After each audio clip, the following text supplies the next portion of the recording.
আধুনিক বিজ্ঞান প্রযুক্তির নতুন চাঞ্চল্যকর খবর। ড্রোনের মাধ্যমে চাষিরা কম খরচে এবং কম সময়ে চাষবাস করতে পারেন। আধুনিক বিজ্ঞান প্রযুক্তি প্রতিদিন নানা কিছু উপহার দিচ্ছে, তেমনই একটা উপহার হলো ড্রোন। এই ড্রোনের মাধ্যমে চাষিরা কম খরচে এবং কম সময়ে স্প্রে করতে পারেন বলে জানালেন উত্তর দিনাজপুর কৃষি বিজ্ঞান কেন্দ্রের বিজ্ঞানী। বুধবার উত্তর দিনাজপুর জেলায় চোপড়ায় অবস্থিত উত্তর দিনাজপুর কৃষি বিজ্ঞান কেন্দ্র ও ইফকোর যৌথ উদ্যোগে চোপড়ার কৃষি বিজ্ঞান ফার্মে ড্রোনের মাধ্যমে গমের জমিতে কীটনাশক স্প্রে করা হয়। পাশাপাশি এদিন কৃষকদের মধ্যে কৃষি যন্ত্রপাতি বিতরণ এবং প্রদর্শনী করা হয়।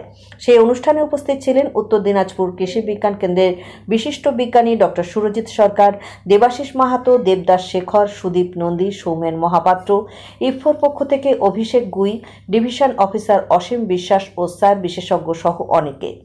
কৃষি বিজ্ঞান কেন্দ্র সূত্রে জানা গিয়েছে, ড্রোনের মাধ্যমে চাষিরা স্প্রে করলে 1 একর জমিতে খরচ মাত্র 200 টাকা। 1 ঘন্টায় প্রায় 3 একর জমিতে স্প্রে করা সম্ভব। বিশেষ করে ভুট্টার জমিতে স্প্রে করা খুব সহজ হবে। দেবাশিস মাহাতো জানিয়েছেন, ড্রোনের মাধ্যমে কীটনাশক ছড়ালে সময় এবং অর্থ দুটোই সাশ্রয় হবে চাষিদের। ড্রোনের মাধ্যমে স্প্রে করা আরও সহজ হবে। চোপড়া থেকে সুবল গোপের প্রতিবেদন, খবরের ঘন্টা, শিলিগুড়ি।